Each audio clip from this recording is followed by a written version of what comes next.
Dinesh Gundurao ji, KS Alagiri ji, RS Bharti ji, Shrimati तमिलाची MP from DMK, candidates Hassan Maulana, K. Selva Perun Tagai, AM Munirathinam, leaders on dais and party workers. Thank you for coming here. திரு குண்டுராவ் அவர்களே, தமிழக காங்கிரஸ் கமிட்டியின் தலைவர் KS அழகிரி அவர்களே, திரு RS Bharathi அவர்களே, திருமதி தமிழச்சி தங்கபாண்டியன் அவர்களே மற்றும் வேட்பாளர்களான Hasan Maulana, Selva Perunthagai, Muniratnam and also Mr. Ma Subramaniam from DMK. மற்றும் திரு மா சுப்பிரமணியம் திமுகவை சார்ந்த மா சுப்பிரமணியம் அவர்களுக்கும் எல்லோருக்கும் வருகைக்கு நன்றி. I'd like to thank all of you, especially my brothers and sisters, DMK Congress workers, Alliance workers, friends from the media for coming here in this heat. இங்கு வருகை தந்திருக்கும் எனது சகோதரர் சகோதரிகள், திமுக தொண்டர்கள், காங்கிரஸ் தொண்டர்கள், ஊடக நண்பர்கள் எல்லோருக்கும் எனது நன்றி, எனது வணக்கம். I want to explain very simply what this election is about. மிகவும் எளிமையாக, ரொம்ப எளிமையாக இந்த தேர்தல் எதை பற்றியது என்று நான் உங்களுக்கு எல்லாம் விளக்கி சொல்றேன். And I'm going to use a story from my experience. இதற்காக என்னுடைய ஒரு எக்ஸ்பீரியன்ஸ்ல இருந்து ஒரு கதையை நான் இதில் உபயோகப்படுத்திக்கிறேன் இதை விளக்கிறதுக்காக. And then you will understand why I am standing here and why I have so aggressively fought the AIDMK and the BJP. அதுக்கப்புறம் உங்களுக்கு புரிய வரும் எதுக்கு நான் இங்கே நின்றுட்டு இருக்கேன், எதுக்கு நான் இவ்வளோ தீவிரமாக ஒரு பிஜேபியையும் அதிமுகவும் எதிர்த்து நான் போராட இங்கே வந்திருக்கேன்றது உங்களுக்கு புரியும். And why I have put all my energy into fighting them. என்னுடைய முழு வலிமையும் இந்த சண்டையில் நான் ஏன் போடுறேன்றது உங்களுக்கு புரிய வரும். Some time back, when I was a member of parliament from Amethi, one of the local leaders left the Congress and went to the BJP. கொஞ்ச நாள் முன்னாடி நான் அமேத்திக்கு நாடாளுமன்ற உறுப்பினராக இருக்கும்போது ஒருவர் நம் காங்கிரஸ் பார்ட்டியை விட்டு வேற பார்ட்டிக்கு சென்றார். And he was a junior fellow. அவர் மிகவும் இளமையானவர். The day he joined the BJP, because he was joining from nearby my constituency, the senior ranks of the BJP brought him into the party. அவர் பிஜேபியை என்னைக்கு போய் அவங்க சேர்ந்தாங்களோ அன்னைக்கே senior members யார் ரொம்ப பெரிய member பிஜேபியில் இருக்காங்களோ அவர்களுடன் சேர்த்து கொண்டார்கள். I saw the picture of this leader meeting Mr. Amit Shah. இந்த தலைவர் அமித்ஷா அவர்களை சந்திப்பதன் ஒரு புகைப்படத்தை நான் பார்த்தேன். He was a democratically elected leader who had gone to the BJP. அவர் ஒரு ஜனநாயக முறையில் தேர்ந்தெடுக்கப்பட்ட ஒரு தலைவர், இப்பொழுது பிஜேபியில் சேர்ந்துட்டாரு. And in the picture, Mr. Amit Shah was sitting on a sofa, and the democratically elected leader was touching his feet, bowing his head and doing this. அந்த புகைப்படத்தில் அமித்ஷா அவர் ஒரு சோஃபாவில் உட்கார்ந்தார் அருமையாக. ஜனநாயக முறையில் தேர்ந்தெடுக்கப்பட்ட இந்த தலைவர் அவர் முன்னாடி கையெடுத்து கும்பிட்டு நின்றுட்டு இருந்தார். It was not a relationship of respect. இது ஒரு மரியாதைக்குறையான ஒரு உறவு கிடையாது. இது It was a relationship of disrespect. ஒரு மரியாதை மிகுந்த ஒரு உறவை நான் அந்த புகைப்படத்தில் பார்த்தேன். Elected person touching the feet and groveling in front of a more powerful person. ஒரு ஜனநாயக முறையில் மக்களால் தேர்ந்தெடுக்கப்பட்ட ஒரு தலைவர் இன்னொருத்தர் முன்னாடி கையெடுத்து கும்பிட்டு அவர் காலை தொட்டு கும்பிடுறதும் அவர் முன்னாடி பவ்யமா நிக்கிறதும் ஒரு அவமரியாதைக்கான ஒரு விஷயமா நான் பார்த்தேன். And that is the only relationship that one can have in the BJP. பாஜகவை பொறுத்தவரை அந்த மாதிரி உறவு முறைகள் தான் அந்த கட்சிக்குள்ளே நிறைந்திருக்கும். There is no other relationship possible. அந்த கட்சியில வேற விதமான உறவு முறைகளே கிடையாது. If you are in the BJP or if you are in alliance with the BJP, the only relationship possible is one where you have to touch the feet of the leader of the BJP. நீங்க பாஜகல இருந்தாலோ இல்ல பாஜகவோட கூட்டணி கட்சியில் இருந்தாலோ ஒரே ஒரு உறவு முறை தான், அவமரியாதை மட்டும்தான் அந்த உறவு முறைக்கு பேர், வேற ஒண்ணுமே கிடையாது. And you have to bow down in front of Mr. Narendra Modi or Mr. Amit Shah. Narendra Modi அவர்களும் அமித்ஷா முன்னாடியும் கையெடுத்து கூழ கும்பிட்டு போட்டு தான் உங்களால் உட்கார முடியும். They don't understand any other relationship. வேற எந்த உறவு முறையும் அவங்களுக்கு புரியாது. We have a different idea. For us, a relationship that is not equal is a useless relationship. எங்களுக்கு வேற ஒரு சித்தாந்தம் இருக்கு, சிந்தனை இருக்கு. எந்த உறவு முறையில ஏற்றத்தாழ்வு இருக்கோ அந்த உறவு முறைக்கு ஒரு பயனே கிடையாது, ஒரு உறவு முறையே இல்லைன்னு நாங்க நினைக்கிறோம். We see the Tamil people like our brothers and sisters. எங்களுடைய பார்வையில் தமிழக மக்கள் எல்லோரும் எங்களுடைய சகோதர சகோதரிகள். And the only relationship we want is one of mutual respect, love and affection. எங்களுக்கு ஒரே ஒரு உறவு முறை தான் வேணும் தமிழக மக்களோட, சரி சமமான மரியாதை, சரி சமமான பாசம். இது ரெண்டு தான் தமிழக மக்களுக்கு எங்களுக்கு தேவை. This is the difference. இதுதான் வித்தியாசம். There are two ideologies in India. இந்த பாரத நாட்டில் ரெண்டு சித்தாந்தங்கள் இப்போ இருக்கு. It is very simple. There are not three, there are two. இது இரண்டு சித்தாந்தங்கள் இருக்குங்க. One idea says everybody will bow down in front of me.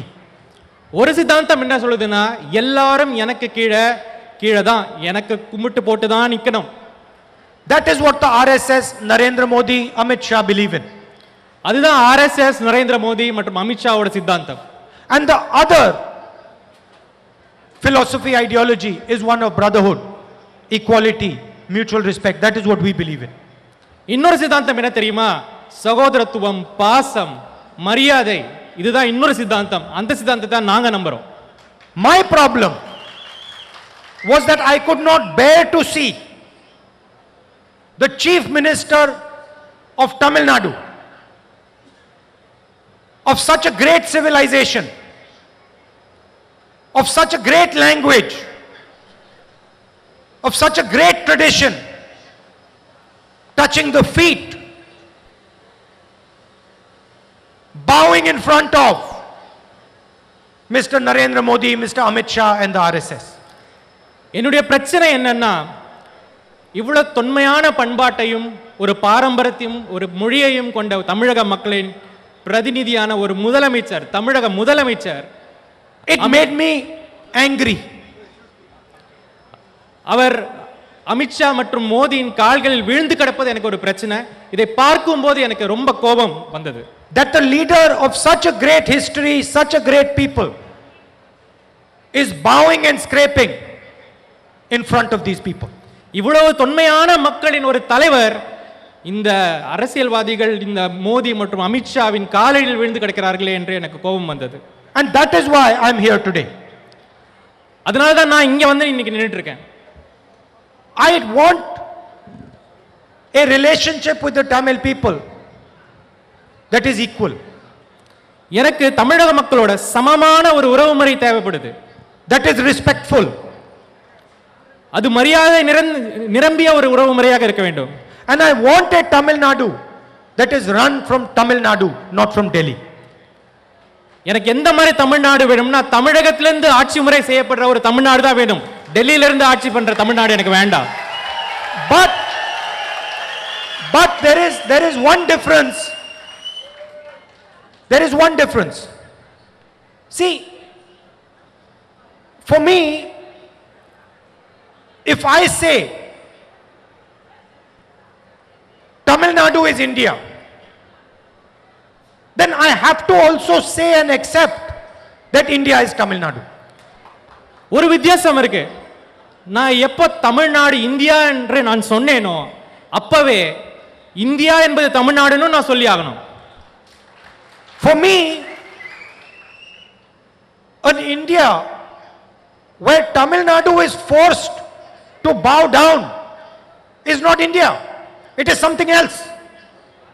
என்னை பொறுத்த மட்டில் இந்தியா முன்பு தமிழ்நாடு கீழ்மட்ட லெவலில் இருக்கணும் அப்படின்ற ஒரு கட்டுப்பாடு வந்ததுன்னா அது இந்தியாவே இல்லை. அந்த மாதிரி ஒரு இந்தியா வேண்டாம். Because I understand that central to the idea of India is respect for all its languages. ஏன்னா எனக்கு புரிஞ்ச விஷயம் என்னன்னா இந்தியா எனும் சிந்தனைக்கு மையப்புள்ளி என்னன்னா மரியாதை, ஒருவருக்கு ஒருத்தர் கொடுக்கிற மரியாதை. For all its people. எல்லா மக்களுக்கும் உள்ள மரியாதை. For all its traditions. எல்லா பாரம்பரியங்களுக்கும் இருக்க மரியாதை. I don't want an India where one language is superior to another language. ஒரு மொழி இன்னொரு மொழிக்கு மேலன்னு சொல்ற இந்தியாவே எனக்கு வேண்டாம். Where one tradition is superior to another tradition. ஒரு பாரம்பரியம் இன்னொரு பாரம்பரியத்துக்கு மேலன்னு சொல்ற இந்தியாவே எனக்கு வேண்டாம். This is not the India I believe in. இது நான் வாழ்ற இந்தியா இல்லை இப்போது. So for me, Tamil is as important as Bengali. என்னை பொறுத்த வரைக்கும் தமிழ் மொழியும் முக்கியம், பெங்காலும் முக்கியம், பெங்காலியும் முக்கியம். As Kannada. கன்னட மொழியும் முக்கியம். As Punjabi. பஞ்சாபி மொழியும் முக்கியம். As Bengali. வங்காள மொழியும் முக்கியம். And for me, all these ideas make India. இந்த எல்லா மொழிகளின் பெருமையும் சேர்ந்ததுதான் India. And when I see the Prime Minister controlling the Chief Minister of Tamil Nadu, when I see the Prime Minister making the Chief Minister of Tamil Nadu touch his feet silently, I am not ready to accept it. நான் இந்த இந்தியால எப்போ ஒரு பிரதம மந்திரி ஒரு பெரிய மாநிலத்தின் முதலமைச்சரை அவர்கள் காலடியில் விழக்கடுக்க செய்யறாங்களோ அதை பார்க்கும்போது நான் இது இந்தியான்னு ஒத்துக்க விரும்பல. Why was the leader in Uttar Pradesh bowing in front of Amit Shah? ஏன் உத்தரப்பிரதேசல இருக்க அந்த தலைவர் அமித்ஷாவின் காலடியில் விழுந்து கிடந்தார்? He was not bowing in front of Amit Shah because he liked Amit Shah. Amit Shah மீது இருக்கும் விருப்பத்தினால் அவர் காலில் விழுந்து கிடக்கவில்லை. In fact, he himself told me that I cannot stand bowing in front of this man. உண்மையே சொல்ல போனா அவரே என்கிட்ட சொல்லிருக்காரு, இவர் முன்னாடி என்னால குனிஞ்சி அவரை கும்பிட முடியாதுன்னு அவரே என்கிட்ட சொல்லிருக்காரு. He was forced to bow in front of Amit Shah because he was corrupt. அவர் அமித்ஷா முன்னாடி ஏன் விழ கட்டாயப்படுத்தப்பட்டார்னா ஏன்னா அவர் நேர்மையற்றவர் இல்லாததாக இருந்ததனால. When he did his corruption, he lost his freedom. அவர் எப்போ அவருடைய நேர்மையை இழந்தாரோ அன்னைக்கு அவருடைய சுதந்திரத்தையும் அவர் இழந்து விட்டார். He had no choice but to bow in front of Amit Shah. அவருக்கு வேற வழி இல்ல, அமித்ஷா காலடியில் விழுந்துதான் ஆகணும் அவரு. That is exactly what has happened to the Chief Minister of Tamil Nadu. அதே விஷயம் தான் இன்னைக்கு தமிழ்நாட்டில் முதலமைச்சருக்கு நடந்திருக்கு. The same thing. அதே விஷயம். The tragedy is the Chief Minister of Tamil Nadu does not want to bow in front of Amit Shah. இது துயரமான விஷயம் என்னன்னா தமிழக முதலமைச்சர் அமித்ஷா காலில் விழணும்னு அவருக்கு ஆசை இல்ல. No Tamil person will want to do that. எந்த மாநில தமிழனும் அதை விரும்ப மாட்டான். But he is forced to bow in front of Amit Shah. ஆனால் அவர்கள் காலில் விழ வேண்டிய கட்டாயம் அவருக்கு இன்னைக்கு இருக்கு. He is forced to bow in front of him because of the corruption that he has done. அவர் நேர்மை இழந்ததின் ஒரே காரணமா தான் இன்னைக்கு அவர் காலில் விழுந்து கிடக்கிறார். Ironically, because of the money he has stolen from the people of Tamil Nadu, he is now trapped. வேற விதமா சொல்லணும்னா மக்களிடமிருந்து அவர் சுரண்டிய பணத்தால் நேர்மை இழந்து இன்னைக்கு காலில் விழுந்து கிடக்கிறார். And that is why I am here. அதனால தான் நான் இன்னைக்கு இங்க நிக்கிறேன். And that is why I am fully supporting the DMK alliance to defeat the BJP and the RSS entry into Tamil Nadu. அதனால தான் நான் இந்த மதச்சார்பற்ற முற்போக்கு கூட்டணிக்கு என்னுடைய முழு வலிமையும் கொடுத்து இந்த பிஜேபி மற்றும் ஆர்எஸ்எஸ் வீழ்த்துவதற்காக அவர் கூட நினைக்கிறேன். Tamil Nadu's politics requires transformation. தமிழக அரசியலுக்கு ஒரு பெரிய மாற்றம் தேவைப்படுது. It will not be good enough in the current time to give you a government like older governments. பழைய அரசாங்கங்கள் மாதிரி இந்த காலகட்டத்திற்கு அரசாங்கங்களை கொடுத்தால் தமிழகத்துக்கு அது உபயோகமாகாது. Tamil Nadu is going through big challenges. பெரிய சவால்களை இன்றைக்கு தமிழ்நாடு எதிர்கொண்டு கொண்டிருக்கிறது. A dynamic state with the most brilliant youngsters, most intelligent youth cannot give jobs to its children. இன்றைக்கு ஒரு அருமையான ஒரு மாநிலம், மிகவும் திறமை வாய்ந்த இளைஞர்களை கொண்ட மாநிலம், மிகவும் அறிவு சார்ந்த ஒரு சமுதாயம், இன்னைக்கு அவங்க குழந்தைகளுக்கு வேலை கொடுக்க முடியாம தவிச்சிட்டு இருக்கோம். Tamil Nadu's economy, that was the strength of India, is in a disastrous situation. Tamil Nadu பொருளாதாரமும் அதோட வலிமையும் இன்றைக்கு ஒரு பெரிய ஒரு ஒரு ஒரு ஒரு அசாதாரண நிலையில போயிட்டு இருக்கு. So Tamil Nadu needs a completely new imagination. அதனால தமிழகத்துக்கு ஒரு புதிய சிந்தனை தேவைப்படுது. A new way of doing things. புது வழிமுறைகள் தேவைப்படுது. A new way of thinking about things. ஒரு புதுமை தேவைப்படுது. But always grounding itself in the history, in the language and the tradition of this great state. அந்த புதிய விஷயங்கள் கூட நம்மளுடைய பண்பாட்டிலையும் கலாச்சாரத்தையும் காலூன்றிய விஷயமாக இருக்க வேண்டும். I am confident that the government that comes, the alliance government that comes, is going to be such a government. எனக்கு முழு நம்பிக்கையும் இருக்கு. இந்த முற்போக்கு மதசார்பற்ற முற்போக்கு கூட்டணியில வரப்போற அரசாங்கம் இதையெல்லாம் அருமையாக செய்யும் என்ற முழு நம்பிக்கை எனக்கு இருக்கு. It is going to be a government that is going to respect the people of Tamil Nadu. தமிழக மக்களை மதிக்கக்கூடிய ஒரு அரசாங்கமாக அது அமையும். It is going to be a government that will not be controlled by Delhi. டெல்லியிலால் கட்டுப்படுத்தப்பட்ட அரசாங்கமாக அது இருக்காது. There is a full scale assault on the idea of Tamil Nadu. ஒரு முழு தாக்குதல் இன்றைக்கு தமிழ்நாடு எனும் சிந்தனை, தமிழ்நாடு எனும் பண்பாட்டு மேல தூக்கப்பட்டிருக்கு. Don't underestimate this assault. இத குறைச்சி மதிப்பிடாதீங்க. இந்த தாக்குதலை குறைத்து மதிப்பிடாதீங்க. This assault has huge amount of money behind it. இந்த தாக்குதலுக்கு பின்னாடி நிறைய பணபலம் இருக்கு. And it is an assault on the idea of India and the idea of Tamil Nadu. India எனும் சிந்தனைக்கும் தமிழக மண் என்ற பாரம்பரியத்தின் மேல தொடுக்கப்பட்ட இது ஒரு தாக்குதல். And it is conceptualized by the RSS and Narendra Modi. இந்த சித்தாந்தத்துக்கு துவக்க புள்ளி போட்டது ஆர்எஸ்எஸ் மற்றும் BJP. They want a Tamil Nadu that bows in front of them. அவர்கள் முன்பு மண்டியிடும் தமிழகம் தேவை. They do not understand the Tamil people. அவர்களுக்கு தமிழர்களை பற்றி புரியாது. They have no idea about the Tamil people. தமிழர்களை பற்றி ஒரு சிறு அளவு கூட அவருக்கு எந்த விதமான புரிதலும் இல்லை. Because you look 3000 years of Tamil history, you have not bowed in front of anybody. உங்களுடைய 3000 வருட கால வரலாற்றுல சரித்திரத்துல தமிழர்கள் யாரு முன்னாடியும் தலை குனிஞ்சதா சரித்திரமே கிடையாது. But you also look at 3000 years of Tamil history and you will find that every single person who has respected you, you have embraced them. தமிழக சரித்திரத்தை எடுத்து பார்த்தா தெரியும், நம்ம முன்னாடி தமிழக மக்கள் முன்னாடி அவர்களை மரியாதையாக நடத்தினவர்கள் எல்லாரும் முன்னாடியும் நம்ம அவர்களுக்கு வழி வகுத்திருக்கோம். There has never been a person who has come to this land with respect who has been disrespected by the people of this land. இந்த மண்ணுக்கு மரியாதையோட வந்த யாருமே அவன் மரியாதையை பற்றி பெற்று திரும்பினதில்லை. அவர் மரியாதையோட நடத்தப்படுவார்கள். It has never happened in 3000 years. 3000 வருஷத்துல அந்த மாதிரி ஒரு அவமரியாதை யாருக்குமே நடந்ததில்லை. If you embrace Tamil Nadu, Tamil Nadu will embrace you back. தமிழகத்தை அரவணைத்தால் தமிழகம் உங்களை அரவணைக்கும். And this is something that me and my family have understood very clearly. இது நானும் என் குடும்பத்தை சார்ந்தவர்களும் ரொம்ப அழகா புரிஞ்சுக்கிட்டோம் முதல்ல இருந்தே.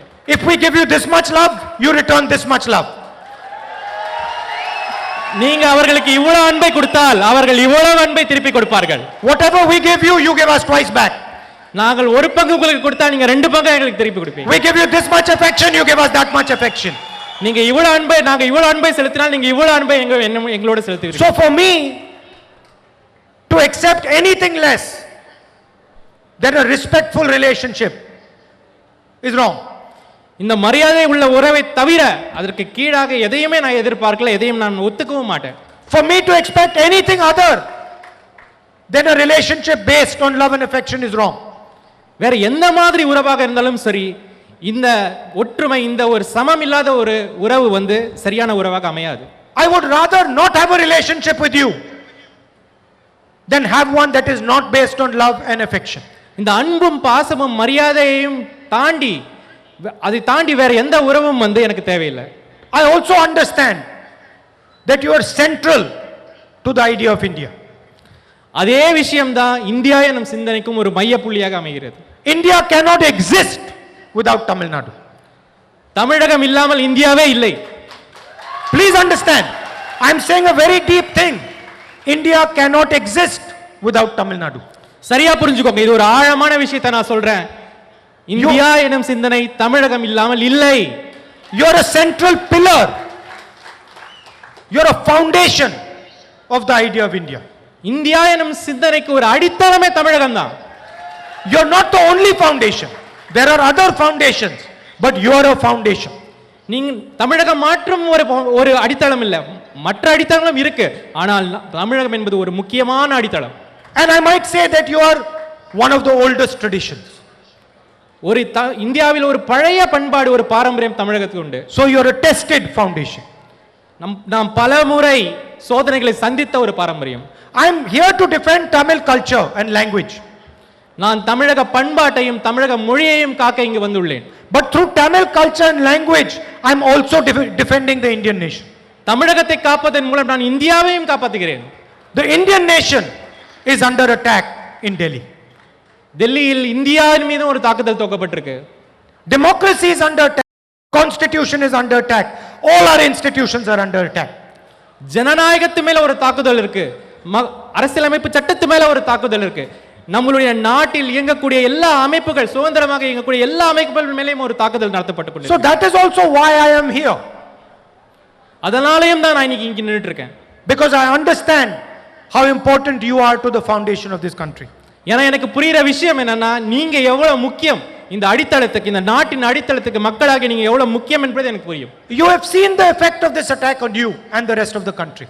நீங்க பார்த்திருக்கீங்க இந்த தாக்குதலோட பரிணாமங்கள் எப்படி இருக்கும் அப்படின்றதை நீங்க நல்லா பார்த்திருக்கீங்க. Your backbone is small and medium businesses.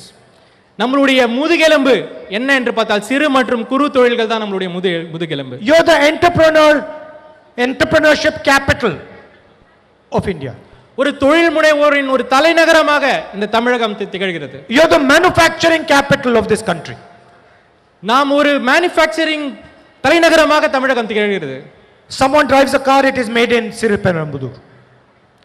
Sorry? Somebody drives a car, he must know that it was made in Siriperambudur. இன்று ஒரு காரை ஒருத்தர் ஓட்டுனாரா, இந்த கார் வந்து நம்ம ஸ்ரீபெரும்புதூர்ல தான் செய்யறாங்கன்றது உங்களுக்கு தெரியணும். It is this structure that is being attacked.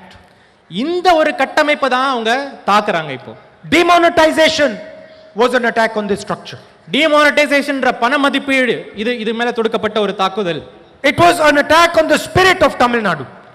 தமிழகம் என்னும் அந்த ஸ்பிரிட் மேல தொடுக்கப்பட்ட ஒரு தாக்குதல். It was done to weaken the small and medium businesses of this state and other states. சிறு மற்றும் குறு தொழில்கள் மேல அதை நலிவுபடுத்த வேண்டும் என்றே செய்யப்பட்ட தாக்குதல்கள் தான் இந்த demonetisation. These small and medium businesses give India employment. இந்த சிறு மற்றும் குறு தொழில்கள் தான் இந்தியாவுக்கு வேலை வாய்ப்பை கொடுக்கிறது. After demonetization, GST was an attack on Tamil Nadu, the manufacturing system of our country.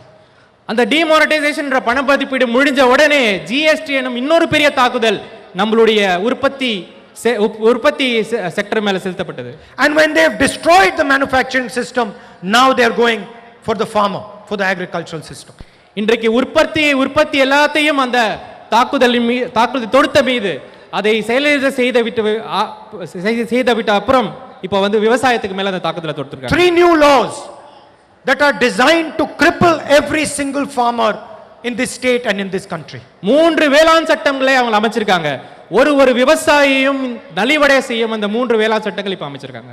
To make him submit to 2 or 3 large corporates in this country. அது எதுக்காக 2 அல்லது 3 கார்ப்பரேட் சக்திகள் கீழே எல்லா விவசாயிகளும் அடிபணின்ற காரணத்துக்காக பண்ணியிருக்கிறது. So this is the nature of the attack on India and on this state. இதுதான் இந்த தாக்குதலின் தன்மை. And this election is about stopping that attack in Tamil Nadu. இந்த தேர்தல் அந்த தாக்குதலை நிறுத்துவதற்கான ஒரு முற்றுப்புள்ளி வைப்பதான ஒரு வழி. I understand the Tamil people a little bit. நான் தமிழக மக்களை சிறிதளவேனும் புரிந்து கொண்டிருக்கிறேன். I am not Tamil, but I understand you. நான் தமிழன் அல்ல பிறப்பால், ஆனால் தமிழ் மக்களின் மனது எனக்கு புரியும். Maybe I should start learning your language a little bit. I will understand you better.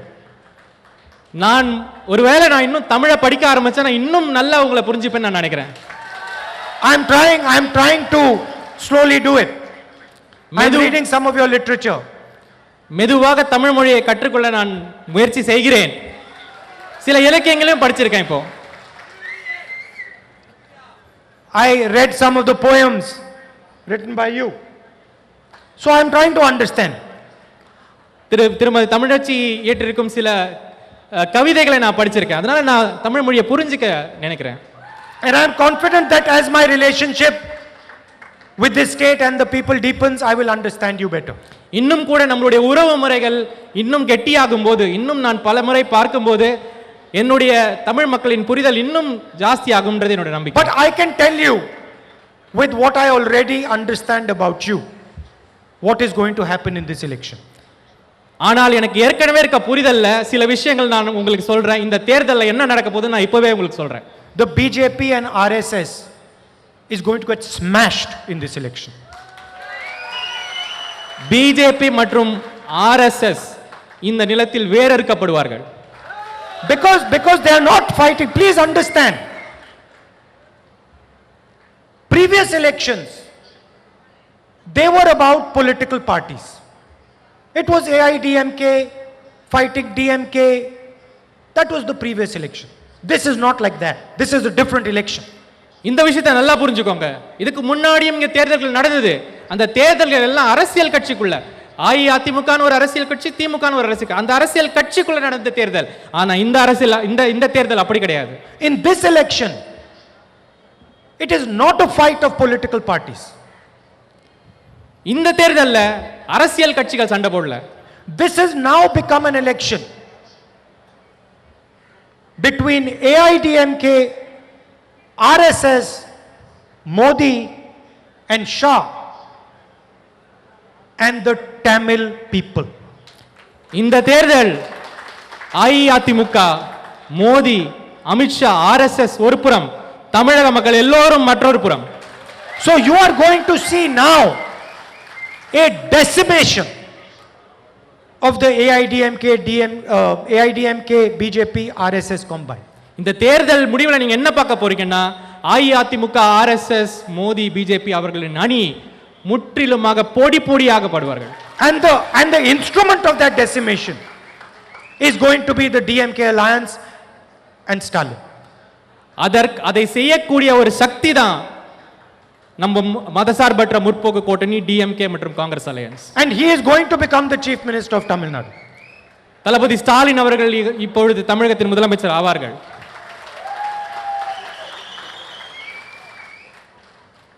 The battle will not stop there. இந்த சண்டை அங்க மட்டும் நிக்காது. The attack on Tamil Nadu will not stop there. Please don't think it will. தமிழகத்து மீது நடத்தப்படும் தாக்குதலும் அங்குடன் நிற்காது. The attack on Tamil Nadu will only stop when the BJP and the RSS are removed from Delhi. தமிழகத்தின் மீது நடத்தப்படும் தாக்குதல் எப்ப நிக்கும்னா பிஜேபியும் ஆர்எஸ்எஸும் மறுபடியும் டெல்லிக்கு ஓடி போகும்போது தான் அந்த தாக்குதல். And no compromise with them. No compromise with them is going to be tolerated. அவர்களுடன் எந்த சமரசமும் செய்ய முடியாது, இந்த கூட்டணி செய்யாது. The Tamil people will simply not accept it. Stalin will not accept it. I will not accept it. தமிழக மக்களும் அதை ஒற்றுக்கொள்ள மாட்டார்கள், தளபதி ஸ்டாலினும் ஒற்றுக்கொள்ள மாட்டார்கள், நானும் ஒற்றுக்கொள்ள மாட்டேன். I'd like to thank all of you for coming here today. இங்கு நீங்கள் எல்லாரும் இவ்வளவு தூரம் வந்து என் பேச்சை கேட்டதுக்கு மிகவும் நன்றி. It is always a pleasure and an honor for me to come here. இங்க வருவதற்கு எனக்கு என்றைக்கும் ஒரு அருமையான ஒரு மரியாதையாக நான் கருதுகிறேன். The love and affection that you have always shown me, that you have shown my family, my grandmother, my father, I will never forget. நீங்கள் என் மீதும் என் குடும்பத்தார் மீதும் அன்னை இந்திரா காந்தியின் மீதும் தந்தை ராஜீவ் காந்தியின் மீதும் காட்டியிருக்கும் அன்பை நான் என்றும் மறக்க மாட்டேன். And I am always indebted to the people of Tamil Nadu for the love and affection they have given me. தமிழகத்துக்கும் தமிழக மக்களுக்கும் நான் என்றென்றும் கடமைப்பட்டுள்ளேன். Thank you. நன்றி.